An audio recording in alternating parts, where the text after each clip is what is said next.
Buenos días, de nuevo con ustedes el obispo Alejandro Guevara, dispuesto a compartir con ustedes en este momento, este devocional, antes de iniciar esta jornada. Hoy, 25 de septiembre del año 2025, estamos una vez más dispuestos a pedirle a Dios que por favor en nuestro corazón escriba su deseo, ese mensaje de vida que nosotros necesitamos, para poder vivir este día como verdaderos hijos de Dios, con un corazón abierto, dispuesto a que todos los demás miren lo que Dios está haciendo en nosotros cada día, cada jornada. Empezamos entonces en el nombre del Padre, del Hijo y del Espíritu Santo. Amén. Omnipotente y misericordioso Padre, hemos errado y nos hemos extraviado de tus caminos como ovejas perdidas. Hemos seguido demasiado los designios de nuestro propio corazón y hemos faltado a tus santas leyes. Hemos dejado de hacer lo que debíamos haber hecho y hemos hecho lo que no debíamos de hacer.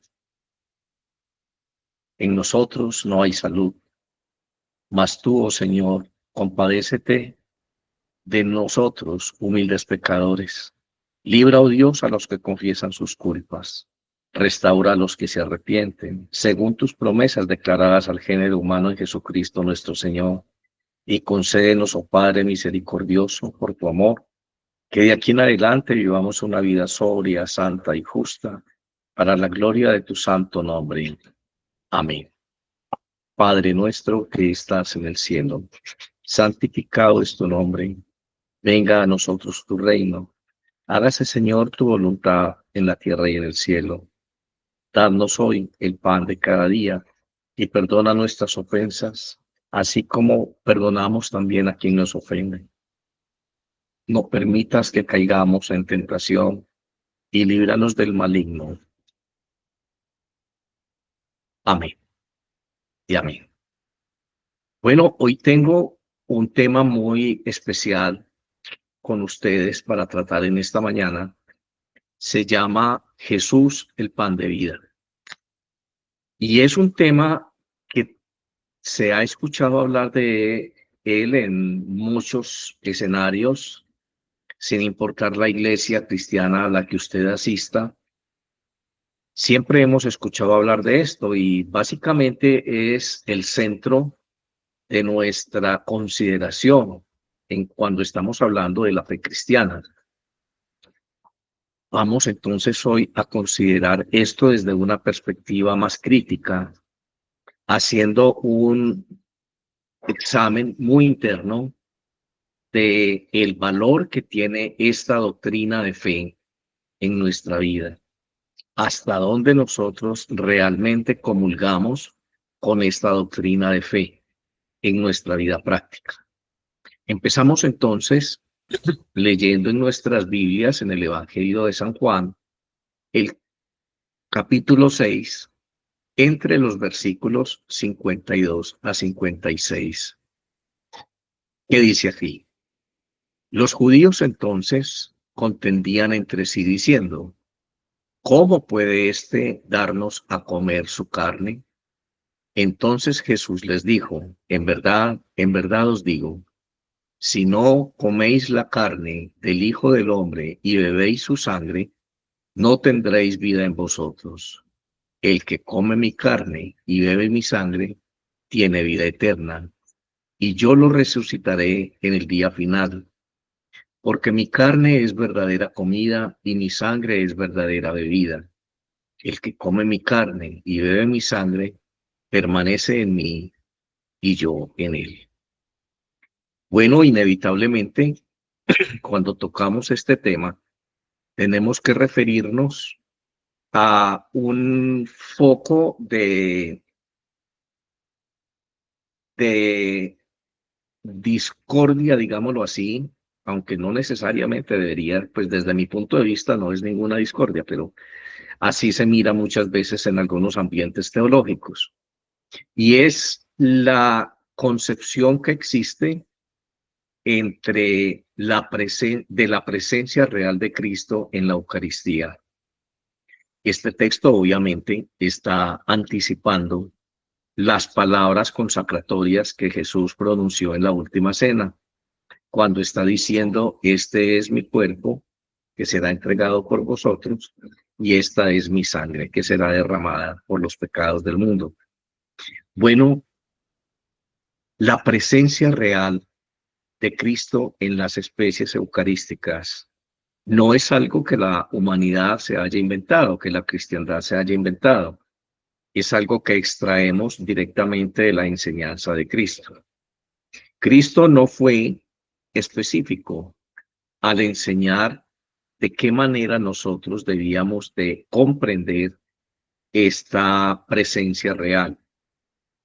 Así que en el desarrollo del pensamiento de la Iglesia se ha entendido por algunos sectores de la cristiandad esta presencia real desde dos perspectivas diferentes.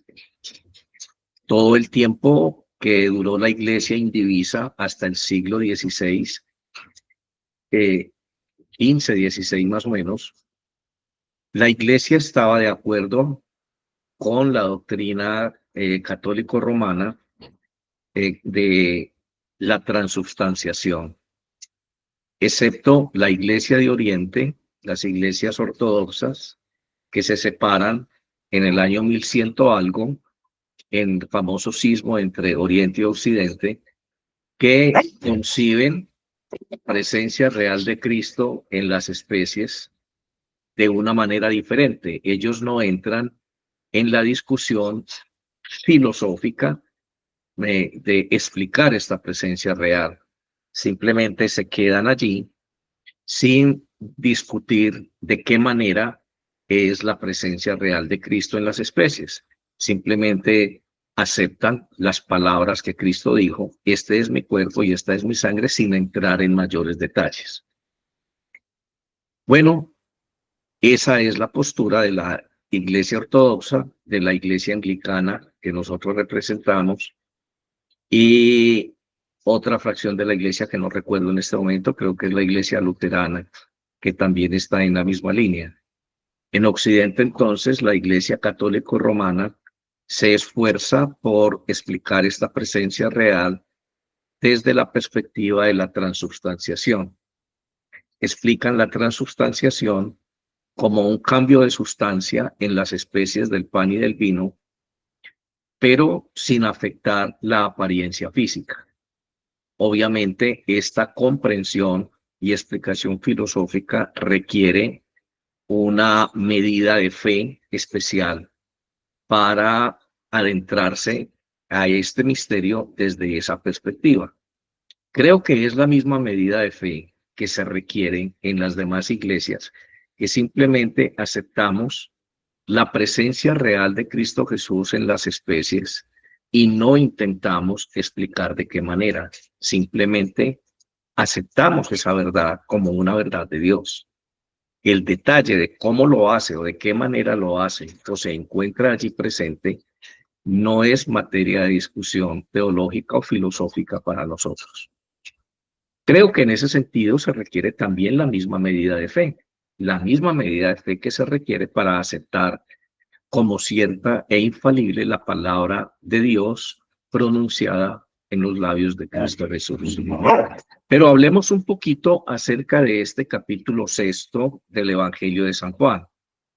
Es quizá uno de los textos bíblicos de mucha riqueza teológica y de mucho significado teológico en la vida cristiana en general, en la iglesia. Bueno, este capítulo 6 del Evangelio de Juan, como ya dije, es uno de los más profundos que hay en el Nuevo Testamento y presenta a Jesús como el pan de vida. Este capítulo inicia con el milagro de la multiplicación de los panes y los peces. Estaba Jesús predicando el Evangelio, habían venido a él a escucharlo una multitud muy grande de personas, más de 5,000 personas, dice el Evangelio de San Juan. Y había pasado ya bastante tiempo, ya llevaban un tiempo muy largo escuchando a Jesús. y maravillados de la forma en que él sanaba y obraba sobrenaturalmente sobre las enfermedades que afectaban a todos los que acudían a él. Entonces llega un momento en que los discípulos están cansados y llegan a contarle a Jesús todas las cosas y las proezas que habían hecho. Imagínese usted en ese momento Jesús predicando el poder de Dios viniendo sobre esta multitud y sus discípulos mezclados entre la multitud, también obrando maravillas en el nombre del Señor. Bueno, los discípulos estaban cansados, no habían tenido tiempo para alimentarse. Entonces llegan a Jesús y Jesús les dice, ¿están ustedes cansados? Y alguno de ellos entonces le dice a Jesús, bueno, despídelos para que vayan a las aldeas cercanas a comprar alimentos, para que tengan que comer, porque llevan mucho tiempo aquí y no han comido. Y Jesús les dice, ¿por qué no les dan ustedes de comer? Y ellos dicen, 200 denarios no serían suficientes para comprar pan y alimentar siquiera meridianamente con un poquito a cada uno de estos hombres. Entonces Jesús dice, ¿qué hay? ¿Qué tienen? Un niño entonces tenía una canasta con 5 panes y 2 peces. Dios entonces, a través de Jesús, bendice y multiplica esta provisión. Y los discípulos empiezan a darle indistintamente a toda la multitud a voluntad este alimento. Al final sobran 12 canastas de pan y también sobra bastante cantidad de peces. Este fue uno de los milagros más sobresalientes o recordados o de mayor impacto en la vida del ministerio de Cristo. Nosotros estudiamos la Biblia y llamamos a los 3 primeros evangelios, Mateo, Marcos y Lucas, como evangelios sinópticos, porque tienen una sinopsis, una narración más o menos eh, sistemática de la obra de Cristo. El Evangelio de San Juan es completamente diferente. Por eso el Evangelio de San Juan se estudia de una manera distinta. Pero este suceso de la alimentación de los 5,000 sí está en los 4 evangelios.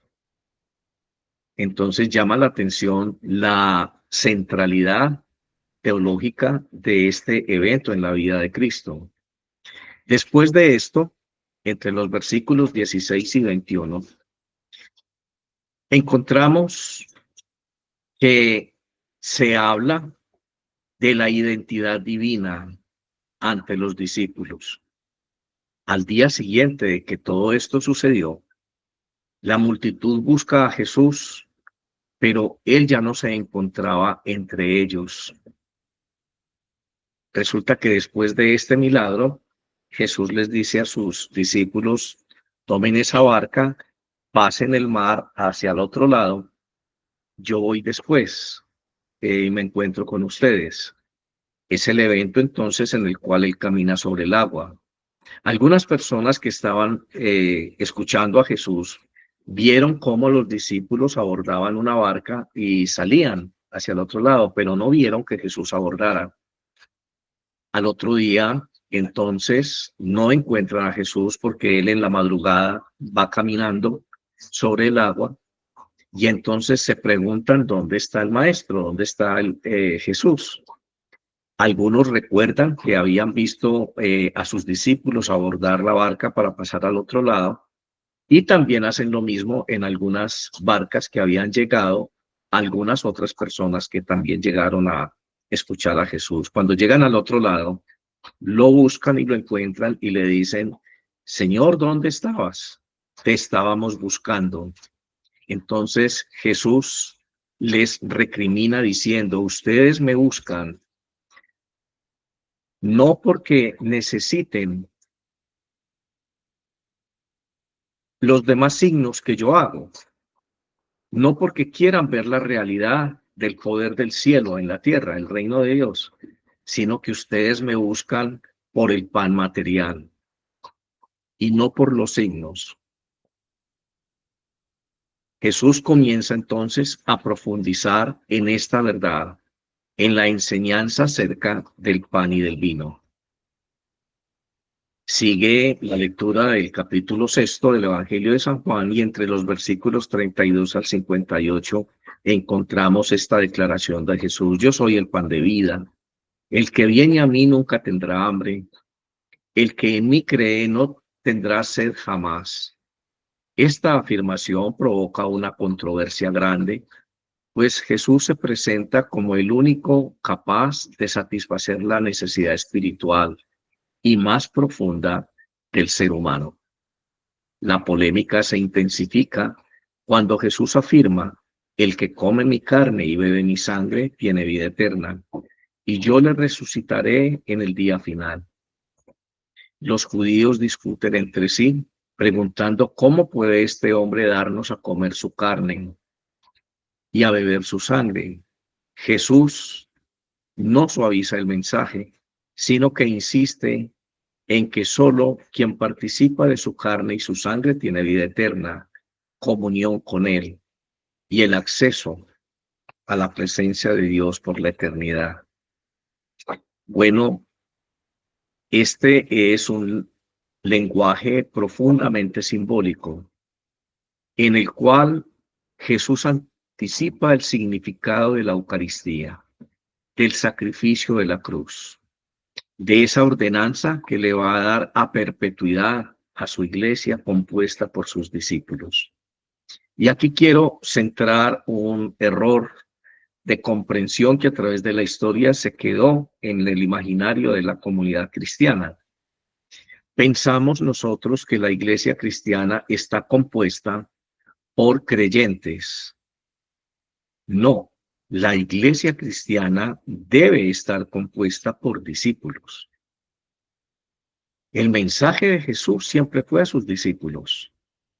Las personas que fueron a escuchar a Jesús siempre fueron invitados a participar de la vida de Dios, escuchando y practicando las enseñanzas de Cristo, a ser sus discípulos. De hecho, la cantidad de discípulos que tenía Jesús era mucho mayor a 12 personas. Dice el Evangelio que un momento especial de la vida de Jesús, él de sus discípulos escoge solamente a 12. También nos narra el Evangelio que en alguna oportunidad envía a sus discípulos de dos en dos a predicar el Evangelio, a adelantarse a aquellas regiones donde él posteriormente iba a llegar a predicar la palabra. Y ellos iban adelante sanando los enfermos, expulsando fuera los demonios y predicando el Evangelio del reino. Ustedes se imaginan lo que fue el ministerio de Cristo. 72 personas, de dos en dos, regados por todas las provincias cercanas, predicando el Evangelio, haciendo milagros, anunciando el reino de Dios, y posteriormente llegaba Jesús. Me imagino las cantidades de personas que venían a escucharlo. Dios no vino a buscar creyentes, Él vino a hacer discípulos. La iglesia no debe ser la iglesia de los que creen en Cristo. Todo el mundo cree en Cristo. El diablo cree y también tiembla, según la enseñanza apostólica. Dice el apóstol: creer en Dios está muy bien, porque el diablo también cree y tiembla. No se trata de creer, se trata de ser discípulos. Y este mensaje de el pan y el vino, de Jesús como verdadera comida y verdadera bebida, es un mensaje directamente dicho a los discípulos. Comer y beber el cuerpo de Cristo implica una unión íntima y transformadora que invita a los discípulos a aceptar plenamente a Jesús como fuente de salvación. No solamente aceptar la realidad de un Dios. En este punto yo les pregunto a ustedes si su vida cristiana se ha limitado simplemente a creer en un Dios que hace milagros, en un Dios que es bueno, en un Dios que hace favores, en un Diosito que siempre me está salvando, en un Diosito que siempre va a estar de acuerdo conmigo, un Diosito al cual yo le sirvo según mi norma de conducta, mi criterio moral y mi ética. Un Diosito al cual yo respeto mucho, admiro mucho. Y cuando voy a la iglesia están cantando y yo me conmuevo y siento esa presencia, esa influencia de Dios en mi vida, pero no estoy en plena comunión con Él. Esa es la práctica cristiana del 90% de la iglesia. No tenemos una plena comunión con el misterio de Cristo. Y el misterio de Cristo se perpetuó en la historia a través de este mandato único que Jesús dice en el momento de la institución de la Eucaristía. Haced esto en memoria de mí. Hagan esto en memoria de mí. Bueno, entender y comprender la presencia real de Cristo Jesús en las especies del pan y del vino no es simplemente un acto de la inteligencia. No es algo que debe quedarse en el discurso filosófico, explicando de qué manera se hace esto o se lleva a cabo esto. Es algo que nos invita a adentrarnos, a participar activamente de esta verdad de Cristo, a aceptar plenamente esa verdad dicha por Cristo Jesús con respecto a las especies del pan y del vino y entrar en comunión directa con su verdad, con su esencia, con su personalidad, con su carácter, con su divinidad. Esa unión real, si la presencia de Cristo en la Eucaristía, en las especies eucarísticas es real, mi comunión al ingerir estas especies es real. Es real que estás entrando en comunión con la divinidad de Cristo, con el Verbo encarnado. Es real que estás trascendiendo cualquier concepción filosófica. De nada te sirve comprender esto a través de la transubstanciación o de otra forma si no estás comprendiendo realmente lo que esto significa. Fuera ya de filosofías. Dejemos de hablar ya de filosofías, dejemos de darle sentido racional a todo lo que Cristo dijo, porque hasta cierto punto eso es vanidad.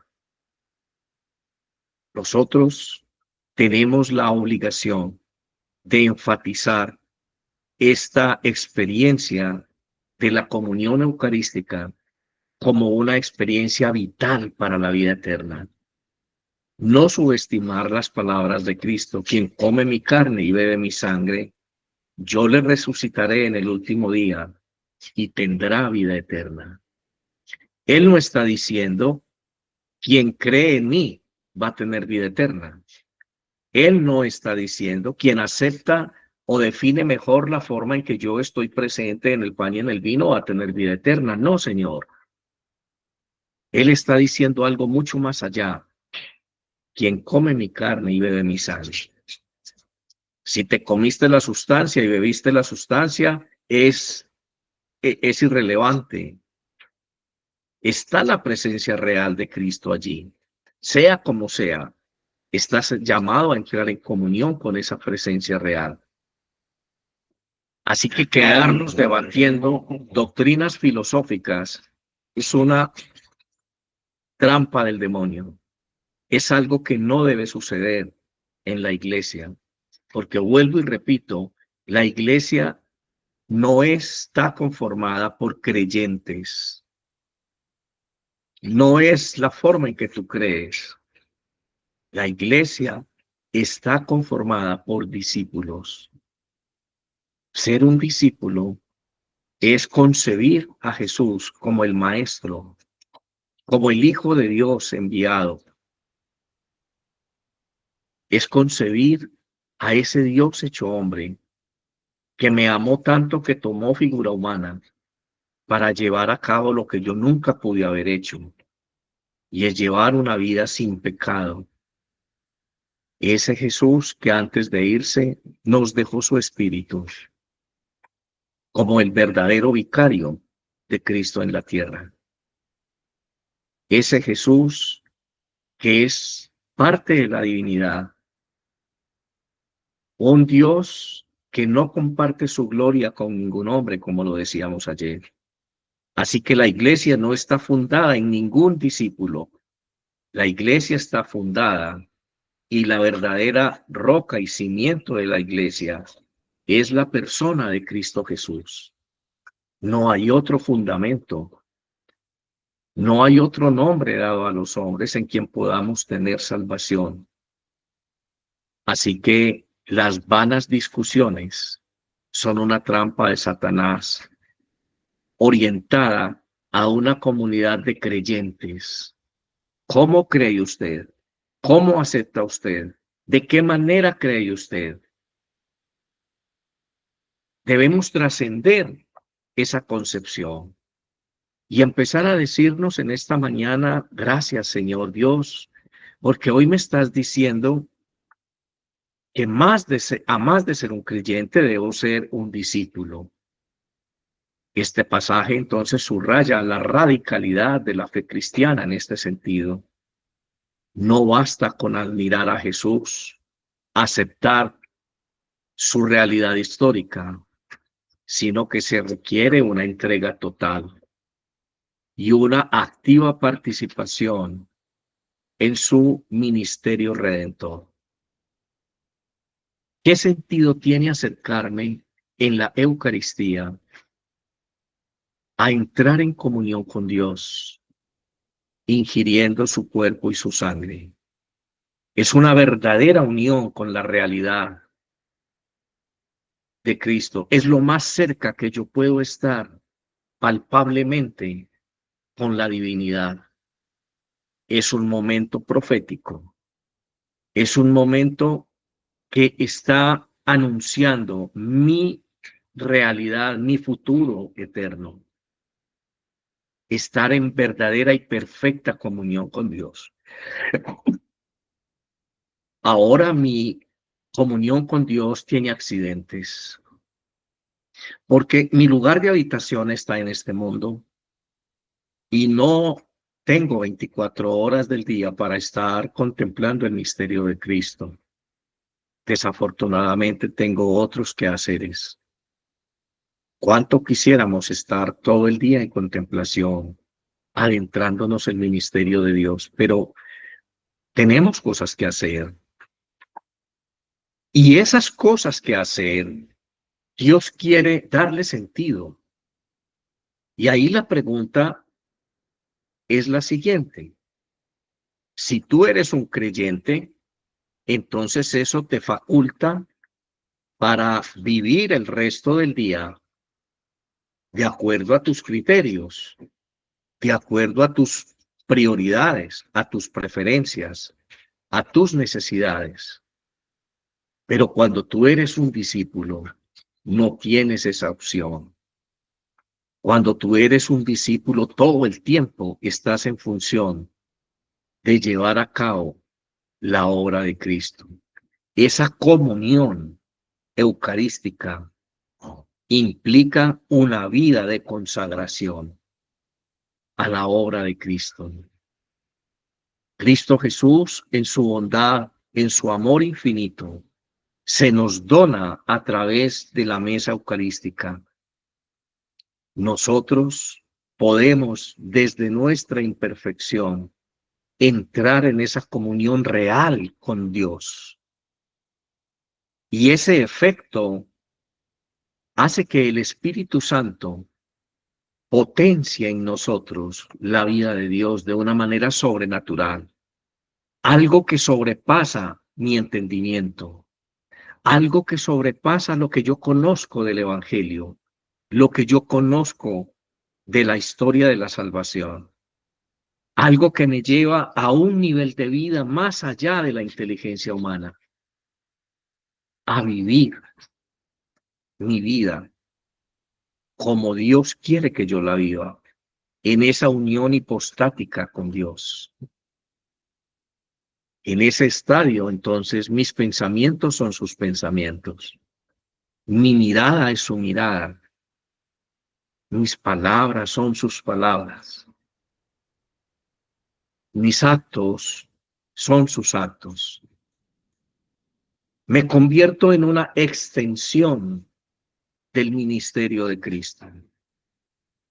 Algo más sublime que lo que hicieron los apóstoles aquel día cuando estaban ayudando a alimentar a estas 5,000 personas. Ellos eran instrumentos de Dios, eran discípulos de Cristo en ese sentido, en ese momento, pero aún no habían contemplado la gloria de la resurrección. Usted y yo nos damos el lujo de llevar 2,000 años de meditación respecto a este misterio. Nuestro nivel de comprensión, de aceptación y de unión con la realidad de Cristo debía de ser muchísimo mayor en todo sentido que la que tuvieron aquellos discípulos. Ellos tenían las limitaciones propias de la época. Ellos tenían su ignorancia respecto al misterio de Dios en contra de ellos. Ellos dudaron.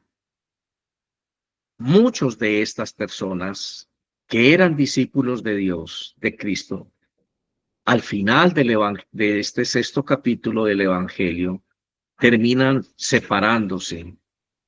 Vamos a mirar esto así. Muchos de sus discípulos consideraban esta enseñanza muy dura y lo abandonaron, según el versículo 66. Ellos consideraban muy difícil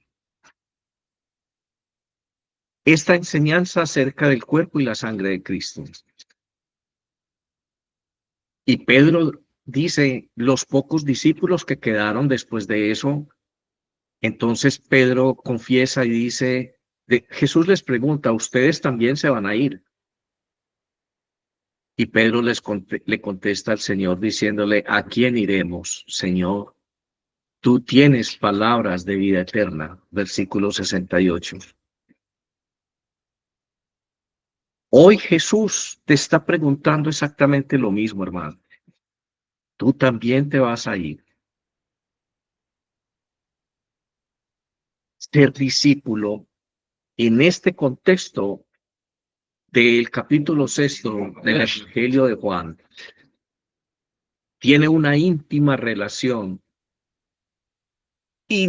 inseparable con la comunión estrecha con el cuerpo y la sangre de Cristo.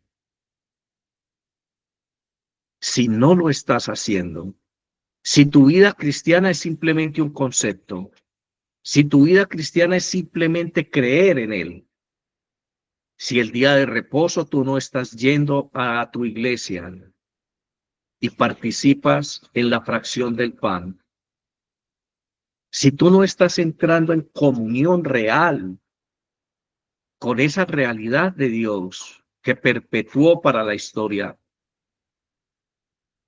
hoy Dios te está preguntando a través de este pasaje del Evangelio, tú también te vas a ir.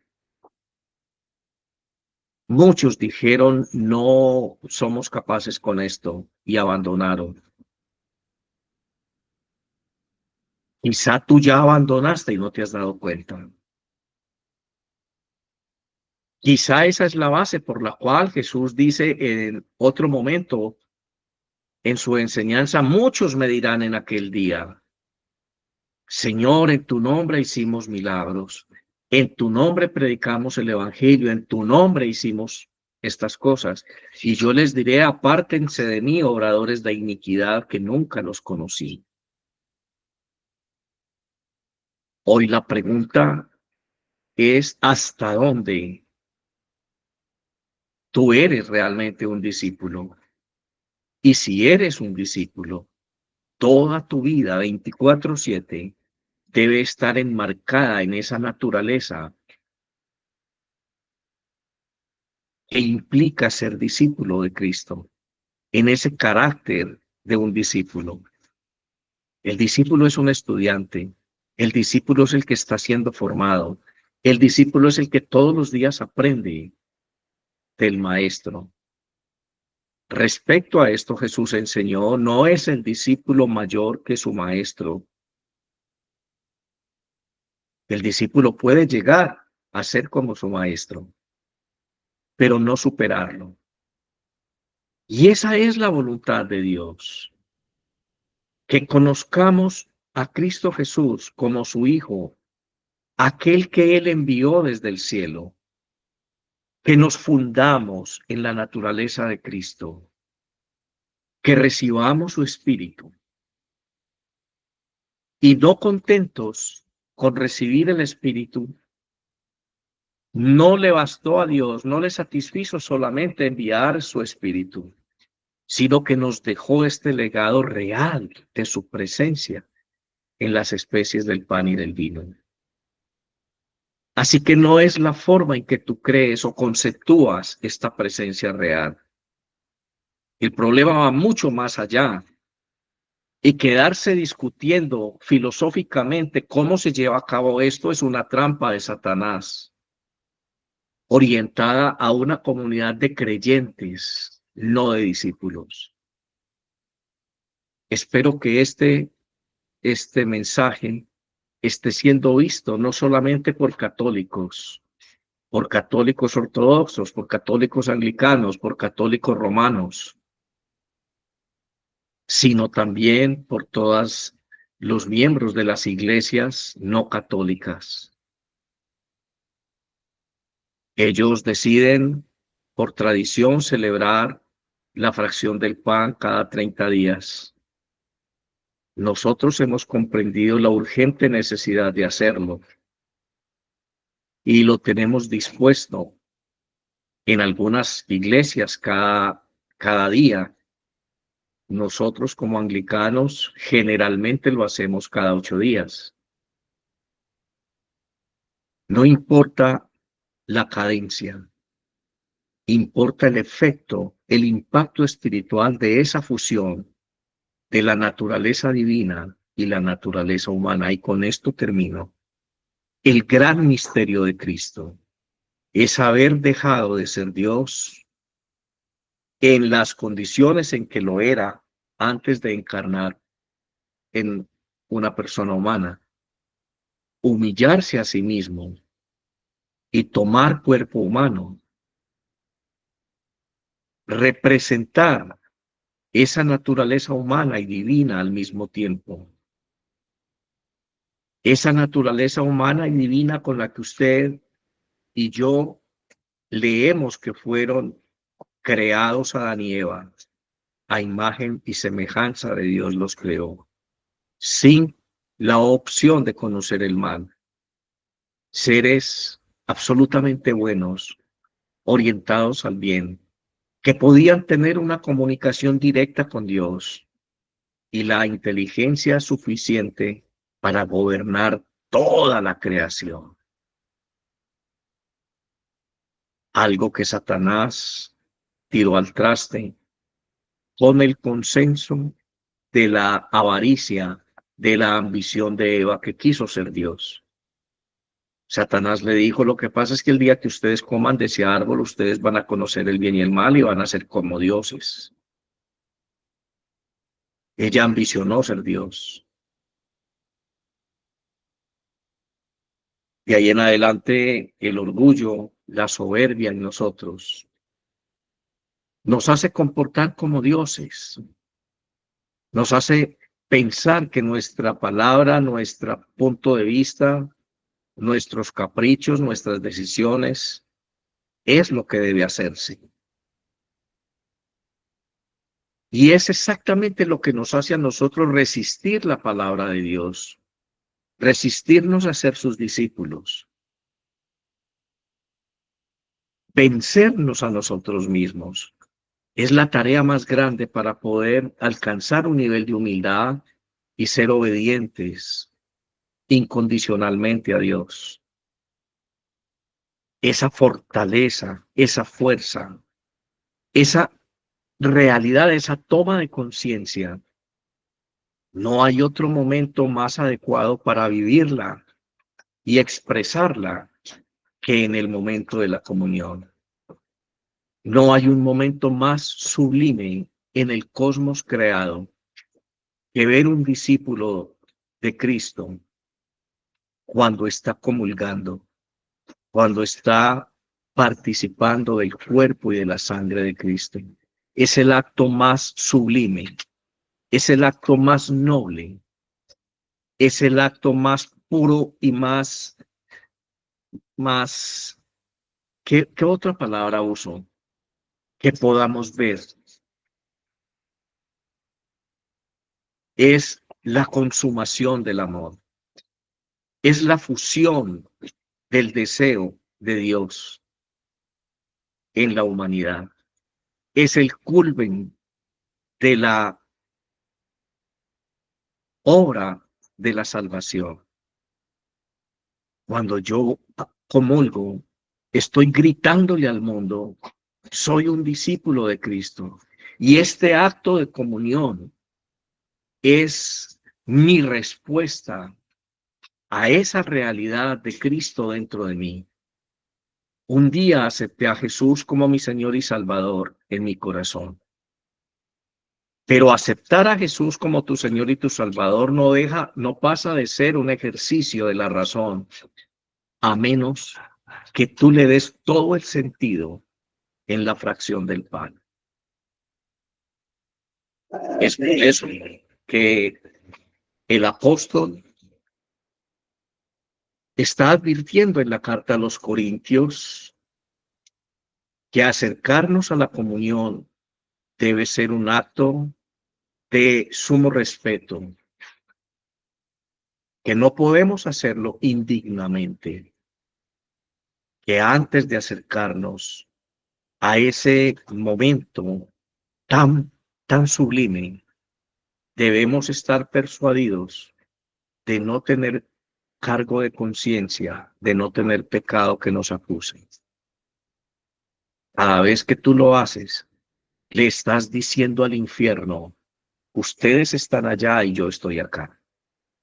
Cada vez que tú lo haces, le estás diciendo al infierno, usted no tiene injerencia en los negocios que yo manejo, en la empresa que yo manejo, en la administración que yo ejerzo sobre estos bienes materiales, porque están lejos de toda consideración diabólica. Están dentro del contexto de esta íntima relación de comunión entre Dios y yo, donde yo soy su siervo y Él es mi Señor, donde cada mes le entrego lo que a Él le pertenece y vivo con lo que justamente Él me entrega como provisión para llevar a cabo mi proyecto de vida. Terminemos este devocional ratificando nuestra fe apostólica y digamos, creemos en un solo Dios, Padre Todopoderoso, Creador del cielo y de la tierra, y en Jesucristo, su Hijo, nuestro Señor, que fue concebido por el Espíritu Santo. Nació de la Virgen María, padeció bajo el poder de Poncio Pilato, fue crucificado, muerto y sepultado, descendió a los infiernos y al tercer día resucitó de entre los muertos, subió a los cielos y está sentado a la diestra de Dios Padre Todopoderoso, de donde ha de venir a juzgar a los vivos y a los muertos. Creo en el Espíritu Santo, la Santa Iglesia Católica, la comunión de los santos, el perdón de los pecados, la resurrección de los muertos y la vida del mundo futuro. Amén. Hermanos, si usted realmente cree esta enseñanza apostólica que condensa la doctrina cristiana, entonces usted debe ser el primero que está haciendo la fila en el momento de la comunión. No hay otra manera de expresarle al mundo que sí creemos esto que acabamos de decir, sino cuando nosotros entramos en la comunión con esa realidad de la humanidad de Cristo. Este es mi cuerpo y esta es mi sangre. Mi humanidad se funde con la humanidad de Cristo. Mi espíritu está unido al Espíritu de Dios, que es el Espíritu Santo.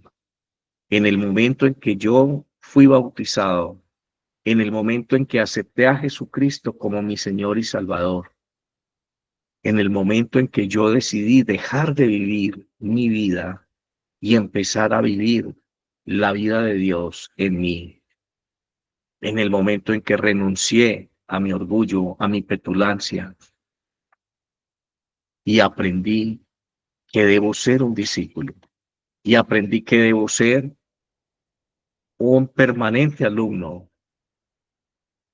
Aprendí que Él es el camino, la verdad y la vida, y que como legado, Él me dice a mí: vosotros sois la sal de la tierra, vosotros sois la luz del mundo. Y eso le da a mi vida un contexto, un sentido completamente diferente en este contexto de mi realidad vital. Yo soy la luz del mundo. Yo soy la sal de esta tierra. Yo soy la continuación del ministerio de Cristo. Padre, gracias en este día por este mensaje de salvación que estás escribiendo en nuestro corazón. Gracias por la humildad, por ese gran amor que te llevó a la cruz, a tomar la condición humana. Y gracias, oh Dios, por esa oportunidad que a diario nos brindas de entrar en comunión contigo. Gracias, amado Dios, porque al hacerlo, estamos gritando al mundo nuestra fe, nuestra nueva naturaleza, nuestro compromiso contigo. Estamos diciéndole al mundo que somos la sal y la luz. Y Padre, entre más tinieblas advirtamos a nuestro alrededor, más va a brillar la luz que hay en nosotros, por pequeña que ésta sea. Oro por mis hermanos que están confundidos, que creen que su trabajo es tinieblas, que no encuentran la luz al final del túnel, que están envueltos en oscuridad y en incertidumbre, que están perdiendo sus familias, que están debatiéndose con una enfermedad física, que están luchando con un mundo que se les opone.